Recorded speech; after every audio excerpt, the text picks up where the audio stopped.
Monsieur le représentant du préfet, messieurs les sous-préfets, messieurs les représentants des élus locaux, en particulier de la région de Tamba et de Kédougou, mesdames et messieurs les représentants des autorités administratives, messieurs les maires, mesdames les conseillères départementales et municipales, monsieur le directeur général de la Sonagri, mesdames et messieurs les représentants de nos partenaires pour la mise en œuvre de ce beau projet Tiers Sud, mesdames et messieurs les représentants de la société civile, et mesdames en particulier, cette journée fait partie de notre mois et je voudrais le souligner. Chers invités, en m'excusant bien sûr pour commencer par le retard de notre arrivée aujourd'hui, vous remercier beaucoup pour votre patience.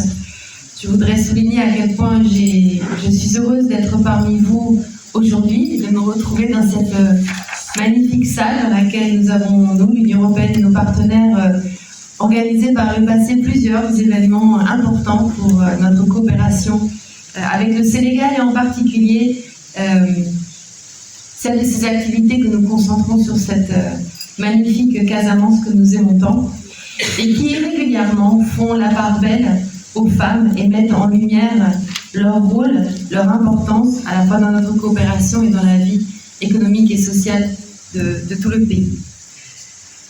Je voudrais d'ailleurs dire que c'est un moment que nous avons choisi que de faire cette visite en Casamance, alors de Ziguinchor à Kolda, Vélingara, en passant par d'autres endroits et la journée et les journées ne sont pas terminées parce qu'il nous semblait important à l'occasion de cette journée internationale des droits des femmes, de ne pas nous cantonner à des moments de déclaration à la capitale, même si ces moments sont aussi très importants pour porter le plaidoyer, mais de venir aussi à la rencontre des femmes leaders que vous êtes, mesdames, ainsi que vos sœurs que nous avons rencontrées précédemment et qui sont au quotidien véritablement en charge de cette question si fondamentale qui est la gestion de l'eau, essentielle pour les questions d'agriculture, bien sûr, mais qui sont aussi essentielles pour la vie, tout simplement, de la communauté. Donc, véritablement, nous voulions dédier cette visite à vous et en profiter pour vous entendre et pour jouer notre rôle, qui est le nôtre d'ambassadeur, d'ambassadrice, dans mon cas, de porte-voix des messages que vous avez à formuler. Alors, je voudrais d'abord remercier Monsieur le Directeur Général de la Sonagri et son équipe de projet, Beydaré, ainsi vraiment que tous les partenaires, pour avoir organisé cet événement qui nous réunit aujourd'hui, à quelques jours du Forum mondial de l'eau qui va se tenir au Sénégal, à Dakar. Événement du jour sur le thème genre et gouvernance foncière. Vous l'avez dit les uns les autres, il s'agit véritablement d'une thématique absolument essentielle dans la promotion des droits économiques des femmes, et notamment des droits fonciers et capitaux, qui sont si importants dans un secteur comme l'agriculture et dans des zones rurales avec des potentialités, des opportunités aussi importantes que le bassin de la Nambé et le tiers sud du Sénégal. Et je souligne le mot opportunité parce que c'est bien ce que nous voulons, c'est bien ce que veulent les femmes, les opportunités, c'est ce qu'elles attendent. Elles attendent de pouvoir réaliser leurs idées, leurs projets. Elles attendent aussi d'être écoutées à pleine voix pour prendre leur pleine place dans la société et dans tous les débats qui l'animent. Et en témoignent véritablement toutes ces femmes que j'ai rencontrées ces jours-ci, encore une fois, à Kolda, à Diaoubé, dans le secteur G du bassin de la Nambé, et ce n'est pas terminé.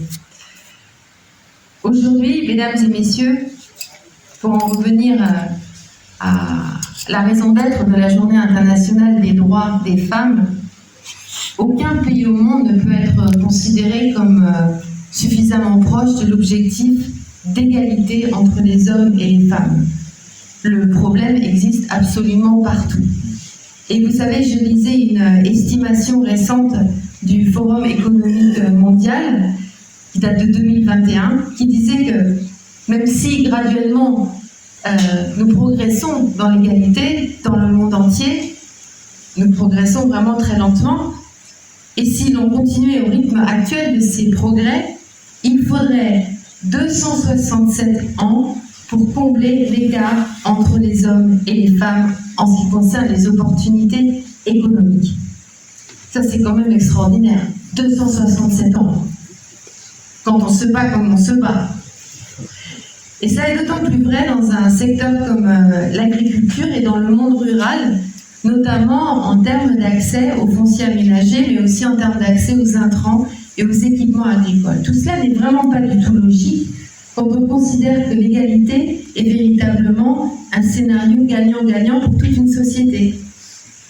Et pour en revenir encore une fois à cette étude de 2021, la participation des femmes à l'économie, la pleine participation des femmes à égalité à l'économie, ajouterait 28 000 milliards de dollars à l'économie mondiale. Ça représente à peu près 26%, donc plus du quart du produit intérieur brut mondial. Donc ça, vraiment, ça nous interpelle. Pourquoi se priver de cette opportunité et pourquoi se priver de l'opportunité de commencer à agir maintenant, ici et maintenant, aujourd'hui, pour inverser ces tendances lourdes. Mesdames et messieurs, l'autonomisation des femmes et des filles est, nous le savons, l'un des principaux moteurs d'un développement durable et inclusif. Et cela partout dans le monde. Mais à travers les siècles,